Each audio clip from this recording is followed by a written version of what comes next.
Jei norite sustabdyti Vladimirą Putiną, jums reikia branduolinių ginklų. Tai yra pamoka, kurią dažnai girdėsite kalbant apie karą Ukrainoje. Tačiau rytų Europoje tai iškarko kelia susirūpinimą. Didėjant transatlantiniams nesutarimams, daugelis ima abejoti milžiniškų JAV atsargų naudingumu. Taigi, štai ir dabartinė intriga. Sąmoningos Prancūzijos pastangos ne tik išplėsti savo branduolinę apsaugą toliau į rytus, bet ir padidinti savo arsenalą. Turiu tik kelis klausimus. Ar tai veiks? Ir ar tai padarys ką nors, ko nedaro panašiai JAV sistema? Na, taip, galbūt tai veiks. Ir galbūt tai bus patvaresnė nei JAV sistema. Tačiau didesnis atgrasimo efektas bus dėl to, kad branduolinis dalymasis leis Lenkijai turėti geresnės konvencinės pajėgas. Taip, mes matome dar vieną kolektyvinio saugumo pergalę. Taigi, šiandienos vaizdo įraše pradėsime nuo apžvalgos, ką Prancūzija iš tikrųjų bando pasiekti su savo nauja branduolinė sistema. Tada aš sustosiu ir aptarsiu, kaip šis rezultatas buvo visiškai nuspėjamas dar prieš kelis mėnesius. Po to pakeisime temą ir palyginsime Prancūzijos pastangas su esama JAV sistema Europoje. Galiausiai mes išnagrinėsime JAV sistemos patikimumą ilgalaikėje perspektyvoje. Bet pradėkime pagrindinį pokalbį nuo to, ką daro Prancūzija. Iš tikrųjų, naujojo plano kilmė siekia daugiau nei metus atgal, iki 2025 metų kovo mėnesio, kai Macronas paskelbė noris pradėti diskusiją apie Prancūzijos branduolinio skėčio išplėtimą į rytinės Europos dalis. Tai be abejonės buvo atsakas į naują Trumpo nurodymą. Valiožio kabineto protrūkis ir pokalbis apie korteles įvyko vos prieš savaitę, o Europoje nerimas dėl JAV pozicijos buvo pasiekęs aukščiausią lygį. Ne tik Prancūzija svarstė apie Baltųjų rūmų transatlantinį įsipareigojimą. Branduolinė korta iš Prancūzijos pusės nebuvo netikėtas atsakas. Iš tikrųjų, tai yra pagrindinė priežastis, kodėl šalis apskritai turi branduolinius ginklus. Dar Eisenhowerio administracijos laikais Prancūzija išbandė savo pirmąjį branduolinį ginklą, nerimaudama, kad Jungtinės valstijos nebus pasirengusios paaukoti Niujorko tam, kad išgelbėtų Paryžių. Turėkite omenyje, kad tai vyko prezidentavimo metu žmogaus, kuris vadovavo Normandijos išsilaipinimui, siekiant išlaisvinti Prancūziją. Pakanka pasakyti, kad De Gaullis visada buvo itin susirūpinęs alijanso patikimumu. Didžiausias skirtumas tarp to meto ir dabarties yra tas, kiek labiau nutolusi grėsmė. Šaltojo karo metu Prancūzija buvo tik per vakarų Vokietiją nuo geležinės uždangos. Dabar, norint pasiekti Rusiją, reikia keliauti per buvusią rytų Vokietiją, tada per Lenkiją ir tada per Baltijos šalis arba Baltarusiją. Atsiprašau, Kaliningrade, bet tu negali dalyvauti šiame žaidime. Kad bet koks pažadas panaudoti branduolinius ginklus ginant rytų sąjungininkus būtų patikimas, Prancūzija turės perkelti savo branduolinės pajėgas tą kryptimi. Na, prabėgo metai, atėjo 2026 metų kovas ir mes pradėjome suprasti, kaip tai atrodys. Iš tiesų, Prancūzija planuoja dislokuoti branduolinius ginklus dar toliau į rytus ir kitose vietose. Šiuo metu programos partneriai yra Vokietija, Lenkija, Nyderlandai, Belgija, Graikija, Švedija ir Danija. Tai pareikalaus didelių Prancūzijos investicijų ne tik tam, kad branduolinės pajėgos būtų dislokuotos bet kurioje iš šių vietų, bet ir pačios programos plėtrai. Prancūzija turi tik apie 300 branduolinių ginklų, tai menkniekis palyginti su Rusijos 4400 ir Jungtinių valstijų 3700. Atitinkamai, Prancūzijai teks gaminti daugiau kovinių galvučių. Kalbant apie branduolinius pasirinkimus, šiandienos vaizdo įrašą remia Incogni. Jei jums nepatinka mintis, kad jūsų asmeninė informacija tiesiog guli internete ir laukia, kol ją pasinaudos piktavališki asmenys, tuomet Incogni yra įrankis jums. Ir nors Incogni techniškai nėra 10-oji pasaulio branduolinė galybė, jie turi perkeltinę prasme plaktukus, kad pašalintų jūsų namų adresą, darbo istoriją ir netgi politinę priklausomybę iš svetainių ir duomenų brokerių registrų. Priešingų atveju tai galėtų lemti apgaulingų paskolų paėmimą jūsų vardu arba persekiotojų jūsų suradimą. Be to, jie turi individualų pašalinimo funkciją, jei norite kažko šiek tiek tikslesnio nei atominė bomba. Taigi, susigrąžinkite savo asmeninius duomenis apsilankę incogni.com, pasvirasis brūkšnys William Spaniel. Naudokite nuolaidos kodą Williamas Spanielius, viskas vienu žodžiu, kad gautumėte 60% nuolaidą metiniam planui. Tai sudaro tik 0,00000000166% nuo to, kiek Jungtinės valstijos išleido tyrimams, kūrimui, bandymams ir branduolinių ginklų gamybai šaltojo karo metu. Tikrai gera pasiūlymas.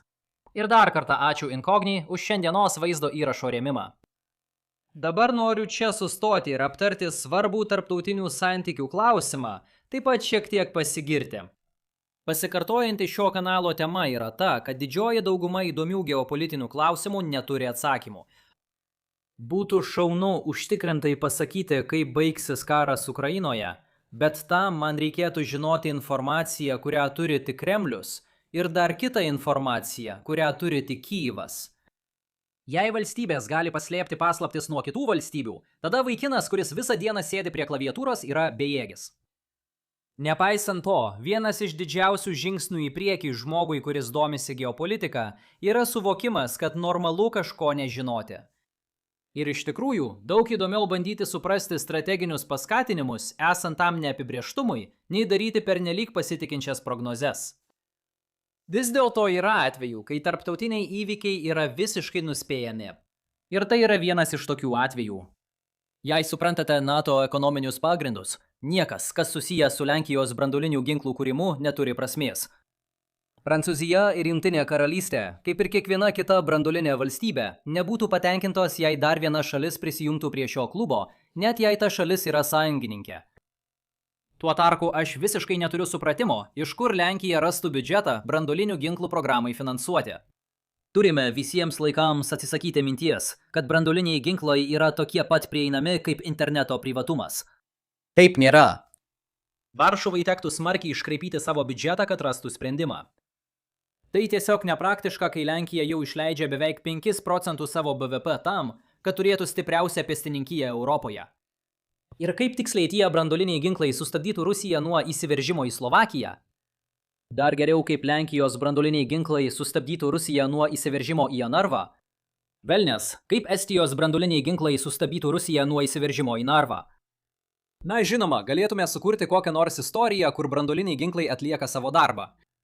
Tačiau visuomenė dažnai linkusi laikyti branduolinius ginklus stebuklingų visų problemų sprendimu. Tačiau jie tikrai tokie nėra. Ir jei dėl to nesate tikri, tiesiog paklauskite Indijos, kaip gerai ši teorija jai pasiteisino. Priešingai, labai lengva paaiškinti, kaip dar 20 milijardų dolerių išleistų sienos gynybai galėtų sustabdyti Rusiją nuo invazijos. Tai tiesioginė prasme fiziškai neleidžia Rusijai įsiveržti. Žinoma, čia taip nevyksta. Iš tikrųjų, būtent Prancūzijos branduolinės plėtros dėka, Lenkija gali ir toliau pirkti Putino nuraminimo raketas esančias netoli sienos. Ir man tai yra svarbiausia šios situacijos esmė. Nepaisant visų problemų susijusių su patikimų branduolinių grasinimų kėlimu, į rytus besiplečiantis branduolinis atgrasimas bent jau privers Kremlių susimastyti. Ir galbūt Prancūzija iš tikrųjų nesiimtų veiksmų, kai reikalai pasidarytų rimti. Tačiau kuriant naują doktriną padidėja rizika, kad prasidėjus krizei gali įvykti kokia nors nelaimė. Ir tas nekontroliuojamas branduolinių ginklų aspektas pats savaime yra atgrasimo priemonė. Vis dėlto faktas, kad Prancūzijos branduolinio skėčio išplėtimas leidžia daugiau lėšų skirti įprastiniai gynybai, galiausiai turės didesnį atgrasomąjį poveikį. Taip visada veikia kolektyvinis saugumas. Ir panašu, taip kolektyvinis saugumas veiks ir šioje pasaulinių konfliktų eroje. Toliau turėtume šiek tiek plačiau panagrinėti, ką iš tikrųjų čia daro Prancūzija, o tai geriausiai suprasti palyginus su esama branduolinio dalymosi programa, kurią vykdo Jungtinės valstijos. Ir šis pokalbis suteikia svarbų pagrindą patikimumo diskusijai, kurią turėsime toliau. Visų pirma, dalyviai nėra identiški. Jungtinės valstijos bendradarbiauja su Vokietija, Italija, Belgija, Nyderlandais ir Turkija. Antra, Prancūzija išlaiko tiek sprendimą panaudoti branduolinius ginklus, tiek jų faktinį paleidimą. Priešingai, JAV susitarimas yra keistas. Šiuo metu partnerių šalyse dislokuoti branduoliniai ginklai išlieka Jungtinių valstijų kontrolėje. Tačiau JAV sąjungininkai naudoja dvigubos paskirties orlaivius. Tai reiškia, kad prezidentas galėtų leisti juos apginkluoti JAV branduoliniais ginklais. Tuo metu galutinį sprendimą ir paleidimą galėtų priimti sąjungininkai. Tai sukuria patikimumą kraštutiniu atveju, kai Jungtinės valstijos nenori prisimti atsakomybės už paleidimą, bet sutinka priimti bet kokią bausmę už tai, kad perdavė ginklą. Kitas didelis skirtumas yra arsenalo tipas. Prancūzija turi tik strateginės bombas, didžiasias, skirtas miestams sunaikinti. Priešingai, Jungtinių valstijų priešakinėse pozicijose dislokuojami ginklai yra taktiniai branduoliniai ginklai. Tai reiškia, kad jie gali sukelti mažesnį sprogimo galingumą, skirtą sunaikinti besiveržiančias karių kolonas. Kai žmonės išgirsta žodį branduolinis, visi niuansai prapuola. Tačiau šie ginklai būtų naudojami visiškai skirtingiems tikslams. Galite įsivaizduoti, kad daug lengviau grasinti paleisti branduolinį ginklą į rusų karių srautą, nei bombarduoti Sankt Peterburgą. Ir kartu su Prancūzija, JAV ginklai galbūt būtų naudojami dažniau. Taip pat diskutuojama apie tai, kad Jungtinės valstijos galėtų išplėsti savo branduolinių ginklų dislokavimą rytinėme flange. Gerai, pirmas dalykas, kurį turime čia pažymėti, yra tas, kad mes privalome visiškai ir nedviprasmiškai atsitraukti nuo požiūrio, jog tai yra tik Trumpo reikalas. Visų pirma, tikimybė, kad JAV branduoliniai ginklai būtų aktualūs nuo dabar iki 2029 metų sausio, yra maža. Pagrindinė grėsmė Europai negali prasidėti tol, kol nepasibaigs karas Ukrainoje. Tačiau tas konfliktas vis dar atrodo toks pat neišsprendžiamas kaip ir anksčiau, o laikas vis iš naujo prasideda kiekvieną rytą, kai pabundame išgirdę apie naujas dronų atakas. Todėl geriau apie tai galvoti kaip apie Trumpo kūriamą infrastruktūrą, kurią paveldės būsimi prezidentai, ir mažiau svarstyti, ar Trumpas panaudotų branduolinį ginklą, o labiau, ar tai padarys jo įpėdiniai. Kitas dalykas, apie kurį turime pakeisti diskusiją, yra saugumo politikos peržiūros po Trumpo. Yra dvi dažnos nuomonės apie tai, kas čia vyksta, kurios klaidingai supranta užkulisinę politiką ir geopolitinę strategiją. Viena iš jų yra ta, kad Trumpo grasinimai pasitraukti iš NATO buvo skirti priversti Europą daugiau išleisti kartu su Jungtinėmis valstijomis.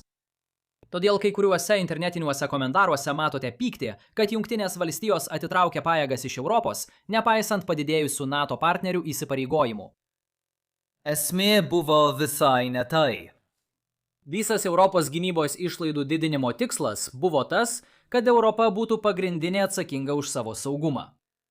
Tuo tarpu Jungtinės valstijos galėtų atlaisvinti daugiau išteklių ir nukreipti juos kitur, pirmiausia į Indo-Ramiojo vandenyno regioną. Jei Jungtinės valstijos prilygtų viskam, ką pagamina Europa, tuomet neliktų nieko, ką būtų galima išsiųsti kitur. Tai glumina, nes į šį sprendimą buvo įdėta daug diplomatijos. Tačiau dauguma tų pokalbių vyksta tam, kad būtų koordinuojamas šis procesas ir vakarai nepaliktų nereikalingų saugumo spragų.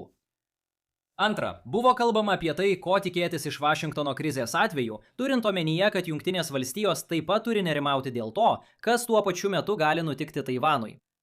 Tai niekada nebuvo susijęs su mainais ar paslaugų mainais. Jei ką, padidėjusios Europos gynybos išlaidos veikia kaip JAV karinės galios pakaitalas. Apie pakaitalus kaip pagrindinę karinę strategijos sąvoką pakalbėsime netrukus. Kitas klaidingas įsitikinimas yra tas, kad Europai tai reikia išgyventi iki 2029 metų, kai viskas vėl sugrįš į normalias vėžes. Taip, internete matysite radikalių nuomonių, kurios eina visiškai priešinga kryptimi, kad Jungtinėms valstijoms daugiau niekada negalima pasitikėti ir Europa turi visiškai nutraukti transatlantinius santykius. Pastebėsite, kad atsakingi politikai iš tikrųjų tuo netiki, nes jie ir toliau sudaro ilgalaikius susitarimus su Trumpo Baltųjų rūmų administracija. Tačiau net ir tai vis dar praleidžia esmę. Susitelkimas į tai Jungtinėmis valstijomis paverčia tai pokalbiu apie ruletę sukimą 2028-aisiais, nežinant ar kamuoliukas sustos ties Trumpo pakartojimu, ar grįš į ankstesnę padėtį. Tai nėra tinkama situacijos pateikimas. Ir tai visą pokalbį suka aplink Trumpą, užuot žvelgus plačiau į JAV interesus. Leiskit man būti atviram. Nebus grįžimo prie to, kaip buvo anksčiau. Kiekvienas JAV prezidentas nuo NATO įkūrimo laikų norėjo, kad Europa skirtų tinkamą sumą savo kariuomeniai. Dabar, kai atrodo, kad tai pagaliau vyksta, joks kitas prezidentas neatsisakys politikos, kuri prie to privedė. Įsivaizduokime, kad kitas prezidentas, net jei jis būtų demokratas, ateina ir iš esmės paskelbia: Ei, grįžkime prie Europos saugumo subsidijavimo. Jie sulauktų visiško puolimo per tą naujienų ciklą. Jokių būdų jie patys į tą neįsiveltų. Dabar kas greičiausiai pasikeis, tai transatlantinio dialogo mandagumas.